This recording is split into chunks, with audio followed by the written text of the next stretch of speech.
Welcome, everyone, and good morning. Thank you for attending UANA's virtual convention. I want to introduce myself. This is Bailey Weathers. I'm the technical director in the Cayman Islands. This session will be talent identification and development. Just a reminder, you can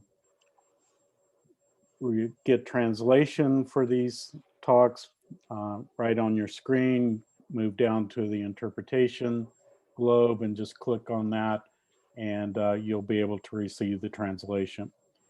This morning, we're excited. Mitch Geller from Canadian Diving will be presenting the talk on talent ID and development. Mitch currently serves as the Chief Technical Officer for Diving Canada. He's responsible for designing and orchestrating all the high performance programs while providing leadership to Diving Canada's national team. Mitch was appointed as Diving Canada's first national team coach in 1977.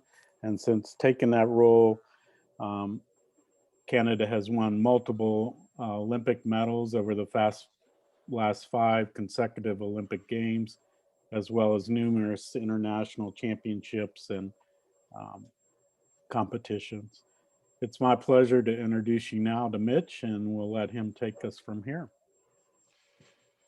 Okay. Well, thank you, Bailey. And I just want to make one correction. I started as a national team coach in 1997. I might look old, but I'm not quite that old. And first of all, I want to say it is an honor to be asked to do this presentation. I also want to thank everybody who's chosen to listen to me rather than going to church this morning. I will say that while I can't provide you with eternal salvation, I can talk a little bit about talent identification. And I also want to caution you that if I say something that I think is funny, and for those listening in Spanish, you don't find it quite so funny, it's only because the joke was lost in translation, and I can assure you, everybody on the English side are finding it extremely funny. So I'm going to share my screen now, if all goes properly, and and we'll get going. So I hope you can see that. We're going to start out. As I said, we're talking about talent identification, and to give you just a little bit of an introduction into what we'll be talking about, I would, there we go. Okay, so, excuse me. So today we're going to try to, go through this. Talent identification is, it's a science in itself. And coming from the diving side, a lot of what I will show in terms of examples are really diving related. But I hope it has application to all of you for those who are not involved in diving. I think it should have some relevance for the coaches, certainly program administrators and technical leaders. Hopefully you find some value in some of the comments I have to say.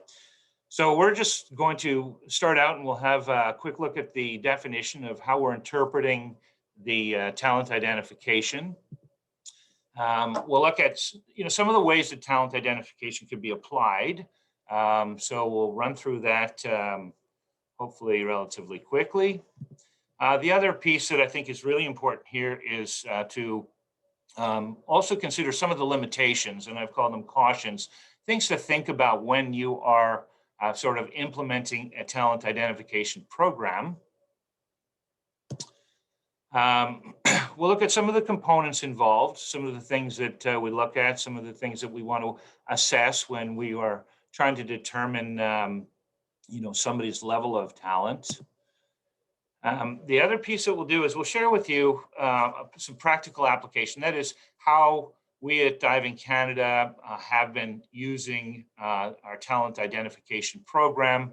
And prior to getting right into the application of things, and this way you'll be able to hopefully relate it to your own personal programs, keeping in mind that there's different levels of programming as well, such as, if you are a national administrator as we are, or if you're working at the team level, I think there's relevance no matter what level you're working at in sport. And then hopefully, if I don't go on too long, we'll have some time for questions. And I'm hoping that we'll have maybe 10 minutes for questions.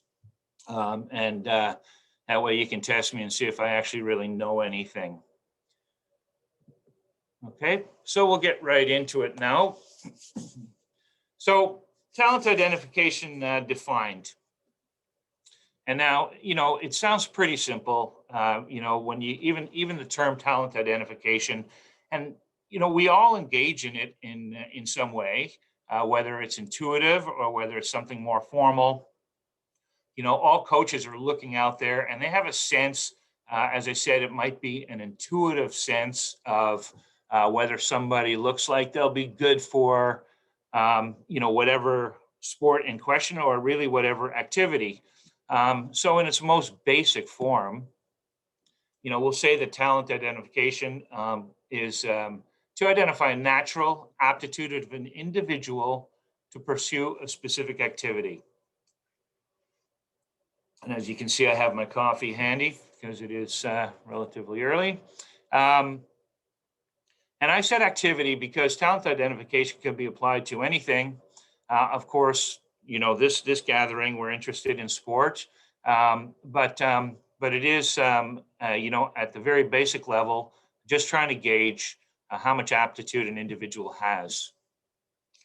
And then going a little bit further with this, I'm saying it's an ability of an individual to actually excel, not just participate, but excel in a specific activity.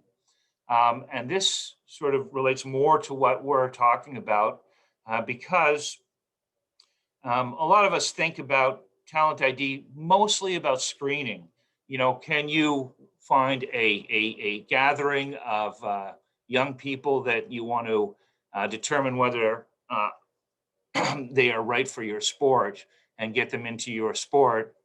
But what we'll be talking about is more of a broader program and really trying to assess somebody's ability to excel in a specific activity, in this case, the sport of what sport you are interested in. And so therefore, it's something that isn't a one-shot deal. It's not just, you know, going into a school, having a bunch of children that you can run through some basic tests and see if they should be sort of channeled into your sport. But it's more of monitoring and assessing over time, which is a whole program in and of itself.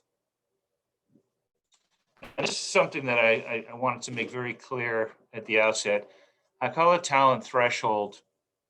And in terms of talent threshold, you know, when we're going out there and looking at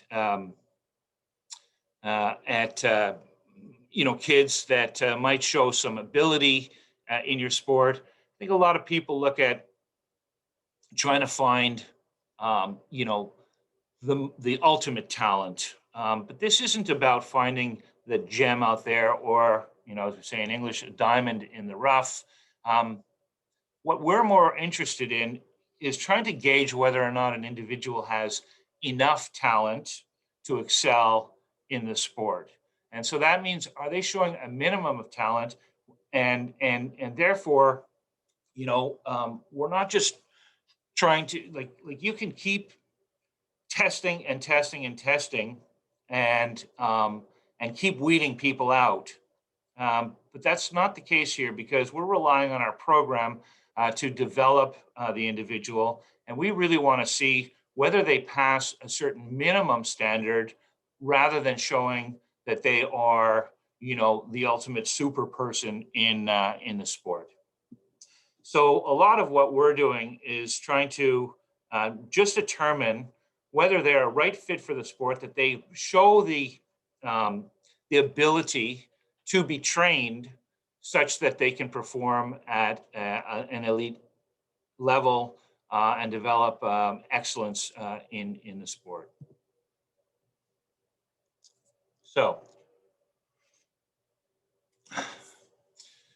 applications. So what can we use talent identification for? And there's a lot of areas that it can be applied. And so we'll just start out with the first one, which is monitoring, which is once somebody's actually shown that basic aptitude and has sort of the minimum levels of talent required, then it is something we can use to sort of not only track, you know, not only to determine their initial sort of level of aptitude, but we can see how that changes over time. We call that progress tracking. So that means that the talent identification program, what is required is regular assessments, regular testing, and being able to keep records so that when we are looking at somebody down the road, we can also see how they're responding to their training. And that we would call trainability, because if we can see sort of some significant progress on the future tests, we can see that not only this person showed some initial aptitude for the sport, but they also are showing the ability to really assimilate their training, to respond to training, to progress rapidly through the sport. I also have performance projections. So, you know, once we have a sense of how somebody is performing and responding to training, we can gauge what our expectations for that individual might be.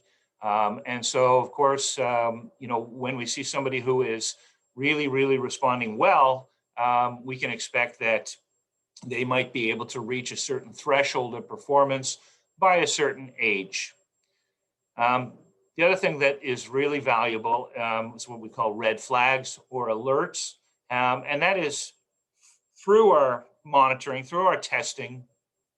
And if something looks a little off, when we compare results, and if somebody is either plateauing or stagnating, they're not improving, or worse, they're getting, their performance is decreasing. It gives us an opportunity to look a little closer, consult with the coach, look at what their home life might be, and maybe it's an injury, maybe it's an illness, but it allows us to be sort of notified that something is going on, and we can delve into it further. Coach development, also a real important aspect of this. And I did want to say that one of the things that is really valuable about talent identification, and in building a program in talent identification, it really causes us to, or forces us to, reflect on what's important to us in the sport. And if you're a coach in a club, your athletes are going to be a reflection of your philosophy on the sport, for the things that you make priorities, and the end program design is based on really what your sense of priority is in the sport. So in trying to develop a system and a program around talent ID, it's really a reflection of all the things that we think are most important. And it also sort of encourages discussion and debate between coaches and technical leaders, to really arrive at a place that we're comfortable with, that says, yes, I think we have a really good, clear sense of priority, and we're confident that our outlook on the sport, our perspective on the sport, is quite accurate. But when I say coach development, when we go through testing with athletes, it's feedback for coaches. It lets them know of some areas. As a coach is so focused on their sport, sometimes they can lose sight of the larger picture. They're focused on the development of their athletes, and they can lose sight of some things that just might not be obvious to them. So through this program, you are able to get feedback to coaches, to be able to maybe have them recalibrate and look at their program and understand that we're seeing something common in their athletes that might be in need of more focus, and they can address that through some modifications to their program. And that's when I go right to program analysis. And that really sort of speaks to, especially from our perspective, we're looking at the development of our athletes on a nationwide basis. And when we do our testing, if we can see some common themes where athletes are underperforming in certain areas, and we can see that common across the board, then we know that we can look at making some changes to the program.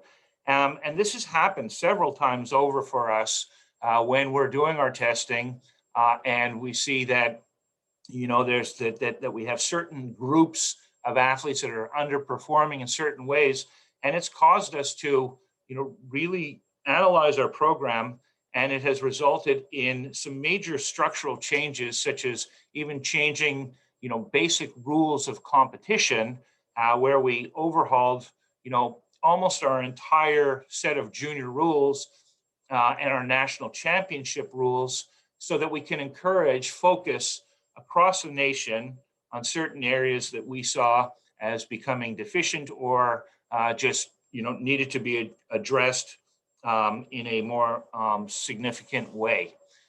So the feedback from that has been quite substantial.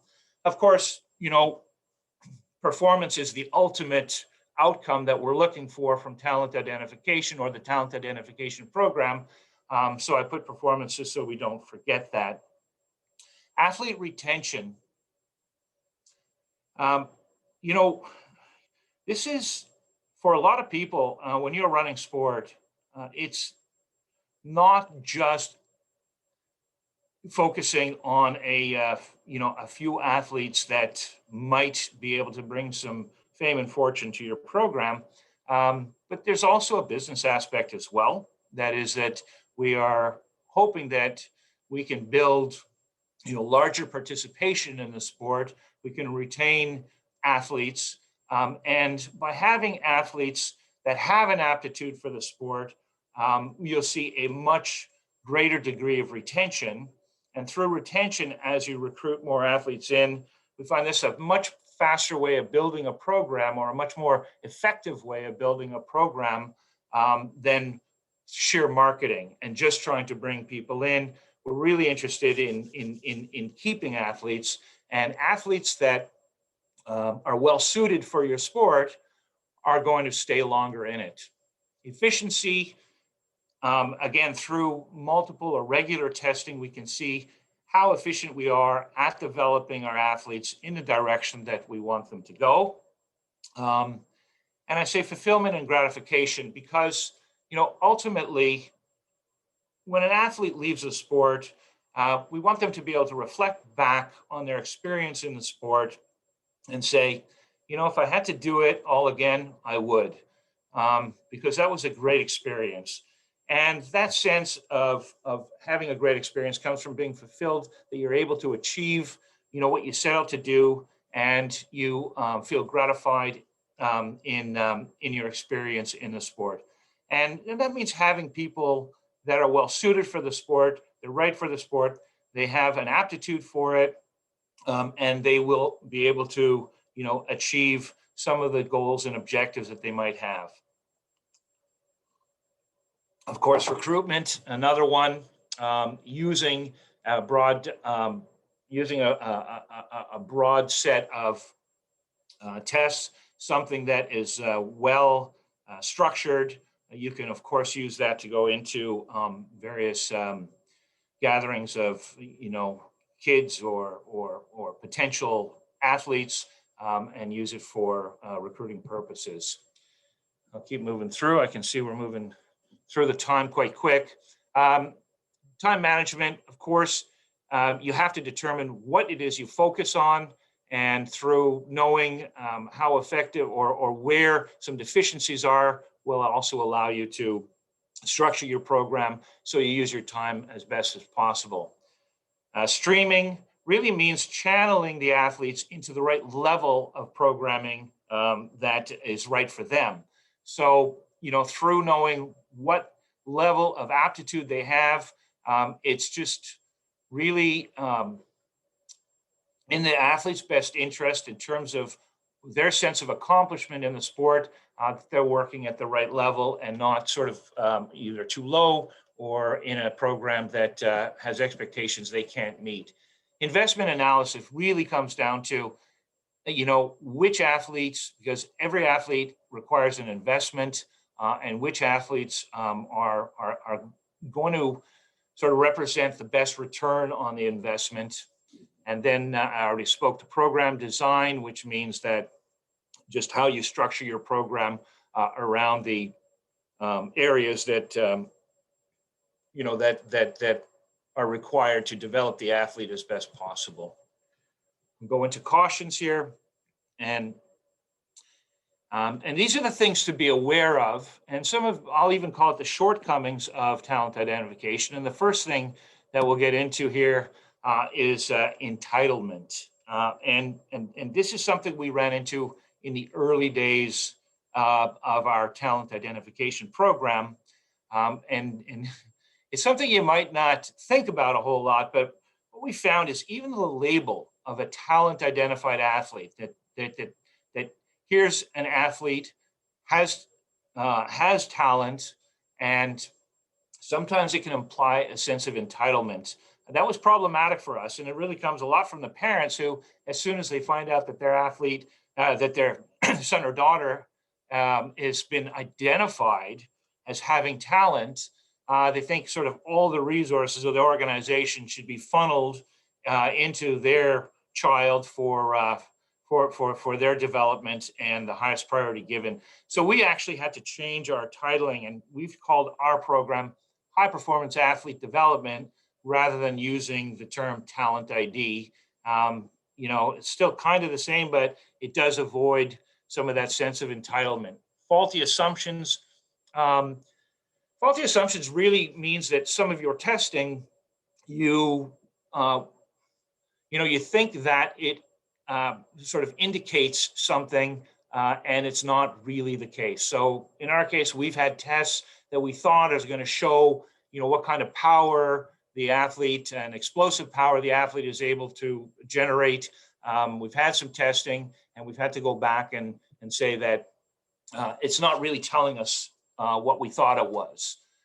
Of course, improperly administering testing, that's another one.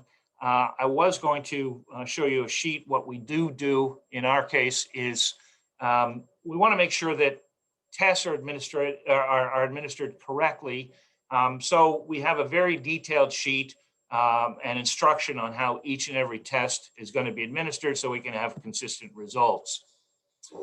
Weighting of results means really, there are some things that are really more valuable than others, and you have to think deeply about that. So in our case, in diving, if you don't have flexible shoulders, that's a really big issue for trying to get in for a RIP entry. But there's some other aspects, even things like toe point, which are lovely to have, but not quite as important as flexible shoulders. So, when you administer tests and stuff and somebody is lacking a certain area, it might not mean that they are lacking the overall talent required to achieve, excellence, whether it be on the international or national stage. So impatience is another one to watch out for. And that means that you start to try to use the results from your tests before really understanding how significant they are or the relative value. So how do they compare to somebody else? And so, it takes a lot of time. You learn over time, what the value is of each test, and whether or not we're even doing it correctly. And it's really important. And it does take, not really months. It probably takes years, some years, and it refines over time. But to apply the outcomes or the results of the tests, unless we're really sure that it's telling us what we need to know. So overlooking outliers, that means that there are special athletes out there, and we have, been a victim of this as well. That in spite of a lot of the testing, they're unique. They have something special, and to really just rely on your monitoring, your testing results, you might rule out some kids that just have some innate talent, innate ability to perform, and we had that, and really sort of gives you a bigger sense of humility to know that we can't predict the future. We try our best. We're going to use all the metrics we can, but always sort of take it with a grain of salt, because every now and again somebody is going to not do well in some of the testing, but keep doing well in a lot of, in competition, and I think you probably all have experience with something like that. So I say over-reliance on metrics or the measuring of stuff, and just consider this, that not everything that can be counted counts. So that means that regardless of whether or not it can be measured, it might not be the most important thing, or not everything that counts can be counted.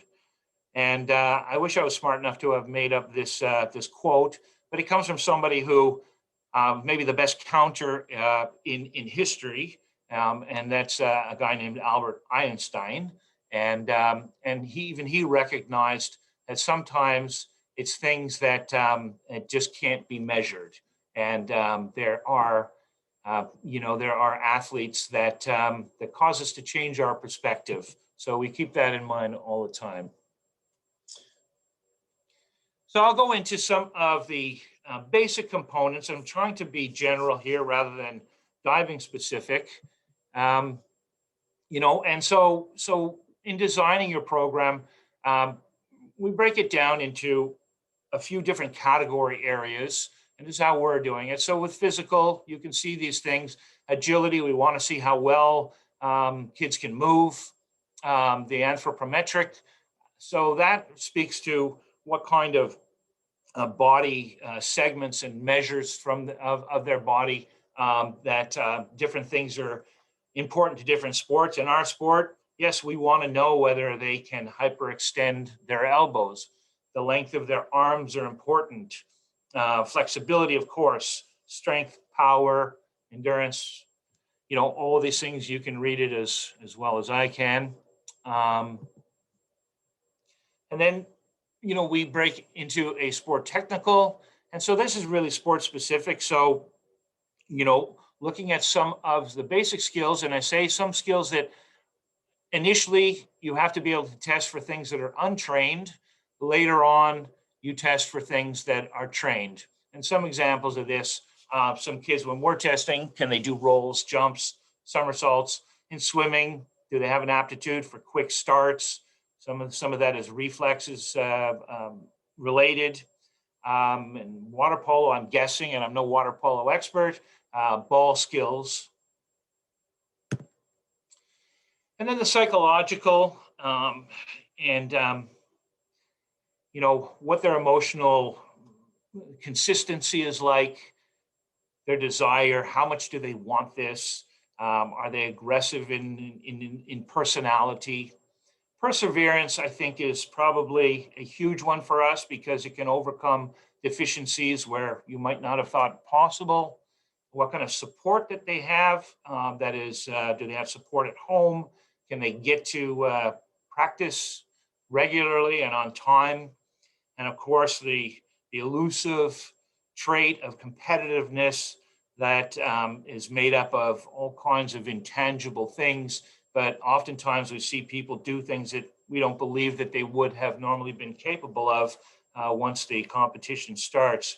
And I will say, though, that when we're dealing with young people, we're focusing much more on the physical and technical because the psychological side takes quite a bit of time to sort of uncover and recognize. And you only see these things start to manifest themselves in time through,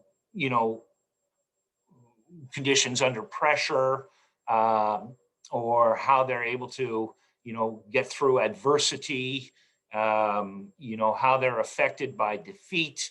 There's all kinds of things that we don't feel that, we're ready to start with. And they're very, very difficult to sort of, I guess, measure as we go.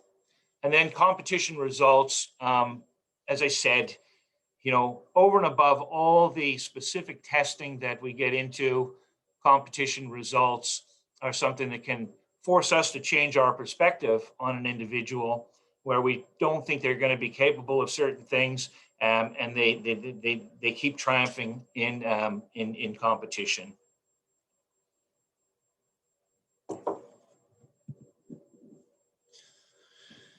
Okay, so take a little bit of time to talk about some of our history, how we started to develop our program.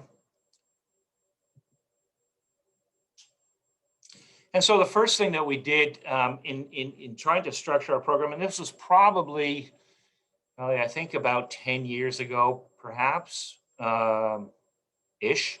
Yeah, maybe a little bit less than that. I think it was 2012, so 9 years. And the first thing was gathering of experts. And this is where we wanted to focus on trying to establish, a list of the ideal attributes that would be displayed by a diver or an aspiring young diver. And what we did was we gathered people from different backgrounds. We had an expert, somebody who had a lot of experience in the Chinese system. We had a coach that had come up through the Russian diving program. We had our friend Lino Sakuro, head coach of Cuba. Of course, we had some Canadian coaches, and really just spent a few days trying to iron out and hear from each other, and actually, discuss and debate the various pieces and parts of the makings of a great diver. And we were surprised with certain things such as the Chinese coach brought up the fact that he wants to measure the size of everybody's head, which was something that wasn't obvious to any of us, but in his rationale for that was that it affects their ability to do a rip entry. So that was discussed along with ratios of limb lengths, lower leg segment to upper leg segment, wingspan compared to height, a whole bunch of things. So we were able to sort of generally outline, some of the attributes that might be important in a great future in the sport. We tried to find literature on this and found that there's not a lot to be had. We couldn't find it at the time. Maybe you folks have been more lucky in this, but those general things and things that seemed quite obvious to us, but it didn't turn up a whole lot. From this, we said, okay, we're going to narrow it down and develop some initial testing, initial tests that we might be able to apply. We didn't know how we were going to do it yet, but really just developing the initial testing protocols. And then we had to find, what are we looking for in terms of numbers? If we test a young child, what does that tell us if they're able to do 7 pike ups in 10 seconds? So we had to set out to sort of determine, what our benchmarks are. And to do that, we just took our best athletes, and we also looked to see if we could find any results from athletes around the world to determine what are the best athletes exhibiting now. And then we could compare the results of our youngsters to some of the top performers. So from this, we're able to create a bit of a scoring system so we could have a quick look. And I will show you, as I said, I'll show you a practical application of this as we go. But we had to create some kind of a scoring system. And what you will see is in our sport and diving, we often score people out of 10. So a lot of what we did was scores based on values between 1 and 10. From this, we're able to say, well, how are we going to administer these tests? And what we did was organize some camps where we brought together the athletes that we thought are sort of relevant to our program, and started to do some testing that way. And so those were usually camps that ran between 3 and 5 days. Some of it was just development, and 2 full days of testing. And we use this, as I said, primarily for our own research. so we can learn as we go. And as I said earlier on, that, you know, it's important that you walk before you run. And that is, we had to learn what those numbers are telling us before we could form any conclusions at all. So initially, the first thing that we're doing is, you know, performing the tests and then trying to ask ourselves the question, are these tests relevant? Are they telling us anything? Are they consistent with what we're seeing in terms of athlete performance already? And we learn a lot from that. As I said, you know, first go, you find that you're doing things that are just not that they're just not that illuminating. They're not that relevant to what we're looking for, and so you know, the tests, either we improve them, that is refining how we're doing them, or we actually just decide to omit them entirely. So, you know, there is that process of refining. You know, once we start to become confident in what we're learning, so then we can start to use them for, you know, various things in our program, as I say here, like selection and investment decisions. That is, you know, if you're a program and you're trying to differentiate between athletes and determine, you know, which ones merit our investment, then this became extremely helpful in that way. If you were selecting for competitions, we don't use the Talent ID so much for selecting for competitions, but mainly for streaming into programs and determining, as I said, you know, who may be provided with certain advantages, certain privileges and opportunities that we can't provide to everybody. Of course, you know, extremely important in using for coach feedback. So once we have done the testing and the assessments, we provide a report card back to coaches so they can adapt their training accordingly. And of course, as I said, it's really important if in developing a national strategy, when we see that we're deficient in certain areas, we can then refine our program and make changes as required. So as I said, you know, I want to try and leave about 10 minutes for questions at the end. I hope I'm not going too fast. An hour isn't a lot of time for this, but I do want you to see sort of how this all comes together and show some practical applications. So I'll try and spend about, hopefully not more than about 10 minutes on this. And if you've got more questions, we can go back and look at it.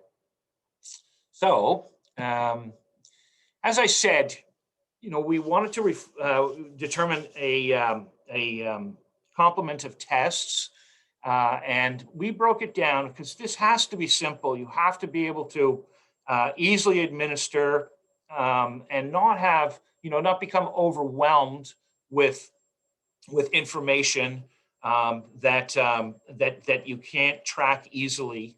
And so I'm giving you just a summary of what we came up with in diving. Of course, you know, any sport can determine their own category areas. And we thought that 20 tests was going to give us a pretty good overview of what the athletes are capable of and be able to track going on. Now, this has evolved since this list, but we broke it into, as you see, the category areas: physical skills, technical skills. In diving, postural skills are extremely important, and flexibility.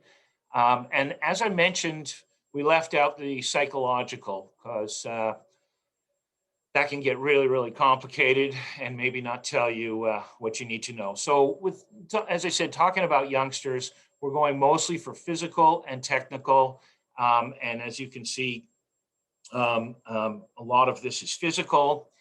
We have added a much more detailed technical, which is starting to look at actually how they're performing in the water in the sport, all these things that I'm showing you right here are things that you can do in dry land, and you can do field testing, which is have people administer testing according to the specific instructions of the test, but they can do that in their home environment as well, and send in results. But we do like to have people come in and do it all together so we can make sure that everything's been done correctly. You know, we also don't want people just training for the tests. So that's why it's really important to see how these also sort of relate to how they are performing as these tests improve, how they're performing in their actual, you know, actual diving itself. So taking these skills and running through the tests, here's the type of feedback that we get. And so once we run the tests, as you can see, as I said, we're on a scale between 1 and 10, and we basically represent it in a visual way that we can quickly have a look and see if there's areas that are in need of attention. In this case, you can see this athlete. These are two of the category areas, physical and technical, and looking at you know, the various areas. And that spider graph you see on the right, there's one area this athlete was showing you know, some level of deficiency, which is the blue number 2, and you can see they only scored a 5.8 here, which was vertical jump in this one. And you know, the closer to the outside you get, the better the score. So somebody who's running a, if you see that graph, all on the sort of exterior of the graph, then they're in pretty good shape. So this is the second set of tests. And again, you can quickly see when you look at the spider graph, this is reflecting, you know, that table of tests that I showed you 2 slides ago. And all is pretty good here, except for the one thing, which right here we have shoulders and back, sorry, not shoulders and back, but shoulders moving backwards, and extremely important in our sport for entries. So right away, we can provide feedback to the coach. And when we overlay these graphs over time, we can see whether that purple line is starting to extend more to the exterior. So, you know, this provides some really valuable feedback. And, you know, as a coach watching an athlete every day, some of these things will seem obvious. You can see the improvement without having to measure so much. But, you know, from a management perspective and from technical leadership, and when we want to examine, if we say that we see this deficiency across the board, then we, you know, when I say across the board, I mean something that is common throughout our sport across the country. Well, then we can, you know, we can structure some coach workshops. We can look more closely at this. We can suggest ways that, you know, people can address this in a more aggressive way, and start to address this deficiency in a more broader sense. So from that, we'll just have a quick look, which is breaking all these tests down by category area. And you can see where, you know, somebody is, you know, this is their real strength here when you look at this all compared to each other. And here this athlete is showing sort of the best in terms of flexibility and some of the physical aspects, not so much. So, you know, this is pretty important feedback, you know, for folks, and really allows us to tailor our program accordingly. So this is actually the last slide, and it's going to take a couple minutes to show you what this is. And this is really all the things that we're talking about and how they manifest themselves in performance, and really whether all that stuff means something or it doesn't mean something, because we can see and compare their performance over time with how they are improving in the sort of talent ID testing that we've been performing several times a year. So I will explain what this looks like, what this is to you. Okay, so I don't know if you can see my cursor. Perhaps you can, but this is what we call our podium pathway. And this is what allows us to determine the rate of progress for an athlete and whether they're on track to eventually, and our concern is Olympic medals, as I think many of yours are, but it doesn't matter, what that objective is. The real question is whether they're on track to achieve that objective. And in this case, if you see this orange line right here, we've done this on an average points per dive that someone we expect would need to achieve to potentially win an Olympic medal at some point in their career. Now, this horizontal line changes based on what we see the trends in international performance, and we have to we have to calibrate that. Every year we look at this and see whether or not this is still representative of what we think the Olympic threshold average points per dive is going to be. And the reason we did points per dive was simply because the number of dives that somebody performs changes throughout their career. So the points per dive was important. So, so what we have here is this blue line is where somebody is going to eventually, this is the average trend line that we were able to determine, or as close as we could come, that says sort of the average age of somebody on 3 meters is going to be sort of between 25 and 26. Here's their rate of improvement that would have to occur for them to eventually get an Olympic medal. We're going to just call that sort of the standard against which we're testing our athletes or comparing our athletes. And whether or not this specific athlete is showing a projected rate of improvement that will take them to an Olympic medal at some point in their career. In this case, we say it's somewhere just after 23 years of age, a talented young individual who's improving. As you can see, this is their actually specific scores and average per dive, and improving at quite a rate.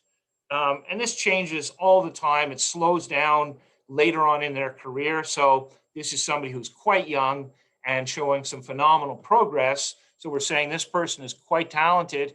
And then we average out and we project forward with this trend line to see whether or not they are exhibiting or demonstrating an aptitude to eventually challenge for Olympic medals. This is a really important graph because when somebody has a downward trend, or we can see that this line starts to flatten out, and oftentimes this gap between the blue and this one, we want to say, how can we affect the slope of this curve so it's going to be steeper to eventually get to the Olympic threshold if it's below the blue line the whole way. And maybe it's not possible. Maybe there's just certain restrictions. They won't have enough power, be able to get enough degree of difficulty. These are questions that we have to ask ourselves and determine, whether or not our expectations are realistic or unrealistic. But generally speaking, the improvement rate should be consistent with some of the testing that we have, or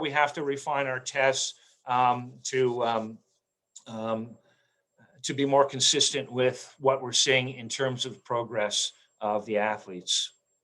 So I see we're now at 51 minutes.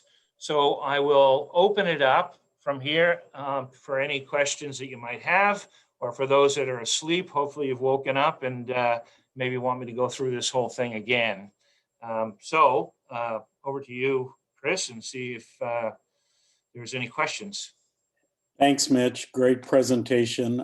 We do have a few minutes for questions. I want to start, though, by thanking Duraflex, not only for sponsoring the UANA Convention, but diving in this presentation in particular. It was a great presentation, and it wouldn't have been possible without Duraflex's support and Steve McFarland. Fittingly, our first question is actually from Mr. McFarland. Does Canada have a longitudinal data on initial assessments of athlete talent with later performance? Sorry, say that again. Steve's much smarter than I am, so I gotta figure this one out. Does Canada have longitudinal data on initial assessments of athlete talent compared with later performance? Actually, yes.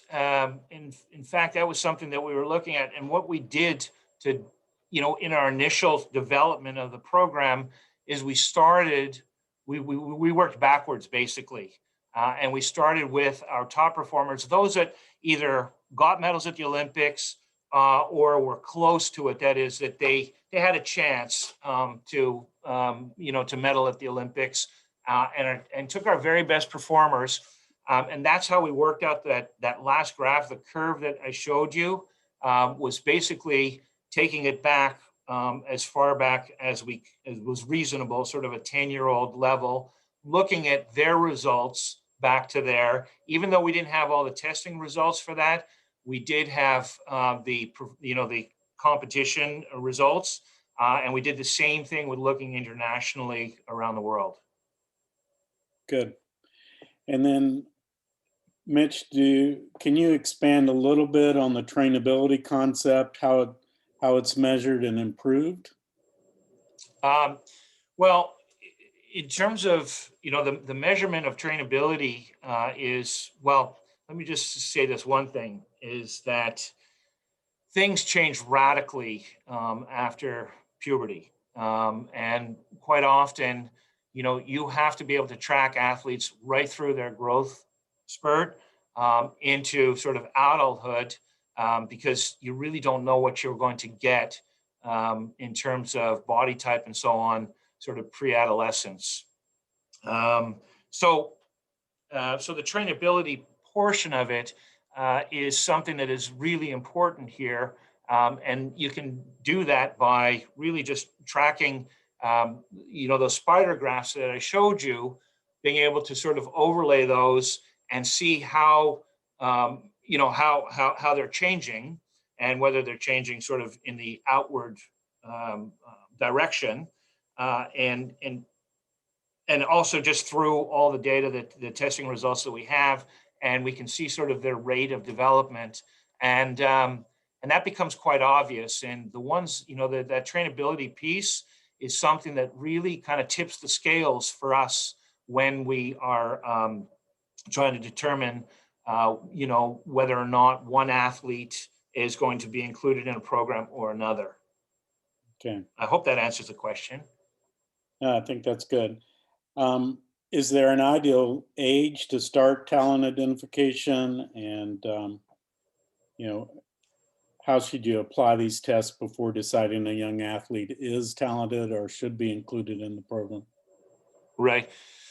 Well, I'll tell you what we do is we go right down to D group, and which means that we're sort of around 10 years old, like even maybe I think 9.